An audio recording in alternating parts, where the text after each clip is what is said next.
ಯಪ್ಪ ನಕ್ಕನ್ಲೇ ಬೇಗ ಲೈಕ್ ಮಾಡ್ಕೊಳ್ಳಿ, ಫಾಲೋ ಮಾಡಿ ಆ್ಯಂಡ್ ಸಬ್ಸ್ಕ್ರೈಬ್ ಮಾಡಿ.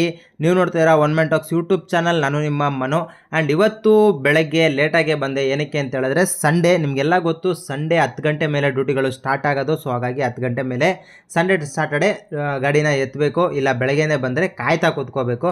ಸೊ ಹಂಗೆ ಬಂದೆ, ಗಾಡಿ ನೋಡಿದ್ರೆ ನಿಜವಾಗ್ಲೂ ಬೇಜಾರಾಗೋಯ್ತು. ಏನಕ್ಕೆ ಅಂತ ಹೇಳಿದ್ರೆ ಫುಲ್ಲು ಗಲೀಜಾಗ್ಬಿಟ್ಟಿತ್ತು. ಮಳೆ ಇವಾಗ ಹೇಳೋಕ್ಕಾಗಲ್ಲ ಬೆಂಗಳೂರಲ್ಲಿ ಯಾವ ಥರ ಇದೆ ವೆದರು ಅಂತ. ಸೊ ಬೆಳಗ್ಗೆಲ್ಲ ಬಿಸಿಲು ಹೊಡಿತಿರುತ್ತೆ, ಮಧ್ಯಾಹ್ನ ಆದಮೇಲೆ ಮಳೆ ಬರುತ್ತೆ, ಇಲ್ಲ ಸಾಯಂಕಾಲ ಮಳೆ ಬರುತ್ತೆ, ಇಲ್ಲಾಂದರೆ ಬೆಳಗ್ಗೆಲ್ಲ ಮೋಡ ಮುಚ್ಕೊಂಡಿರುತ್ತೆ, ಮಧ್ಯಾಹ್ನ ಮಳೆ ಬರುತ್ತೆ, ಮತ್ತು ಸಾಯಂಕಾಲ ಬಿಸಿಲು ಬರುತ್ತೆ.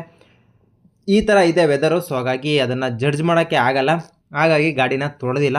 ಸೊ ಆ್ಯಂಡ್ ಬಾಡಿಲೆಲ್ಲ ಫುಲ್ಲು ಕೆಸರೆಲ್ಲ ತುಂಬ್ಕೊಂಡಿತ್ತು. ಸೊ ಹಾಗಾಗಿ ಬಾಡಿನ ಮಾತ್ರ ಸ್ವಲ್ಪ ನೀಟಾಗಿ ಒರೆಸ್ಕೊಂಡು ಬಂದೆ.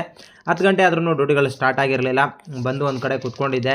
ಸೊ ಯಾವಾಗ ಡ್ಯೂಟಿ ಸ್ಟಾರ್ಟ್ ಆಗುತ್ತೆ ಆ್ಯಂಡ್ ಡ್ಯೂಟಿ ಮಾಡ್ಕೊಂಡೇ ಹೋಗಬೇಕು ಇವತ್ತು ಅಂದ್ಕೊಂಡು ಡ್ಯೂಟಿ ಸ್ಟಾರ್ಟ್ ಮಾಡಿದೆ. ಅಲ್ಲಿಂದ ಒಂದು ಮೊದಲನೇ ಡ್ಯೂಟಿ ಬಿತ್ತು, ಅವ್ರನ್ನ ಪಿಕ್ ಮಾಡಿಕೊಂಡು ಅಲ್ಲಿಂದ ರಾಯಚಂದ್ರ ಕರ್ಕೊಂಡೋಗಿ ಅವ್ರನ್ನ ಡ್ರಾಪ್ ಮಾಡಿದೆ. ಸೊ ಆಲ್ಮೋಸ್ಟ್ ನಾನು ಲೋಕಲ್ ಡ್ಯೂಟಿಗಳೇ ಮಾಡೋದು, ಯಾಕಂದರೆ ಲಾಂಗ್ ಡ್ಯೂಟಿಗಳು ಟ್ರಾಫಿಕ್ ಇರುತ್ತೆ ಅಂತ ಲಾಂಗ್ ಡ್ಯೂಟಿಗಳು ಎತ್ಕೊಳ್ಳಲ್ಲ. ಲೋಕಲ್ ಅಂದರೆ ಇಲ್ಲಿಂದ ಮಡಿವಾಳದಿಂದ ಚಂದಾಪುರ ಆ ಕಡೆ ಈ ಕಡೆ ಸರೌಂಡಿಂಗಲ್ಲೇ ಮಾಡ್ಕೊಳ್ಳೋದು. ಸೊ ತುಂಬ ಲಾಂಗ್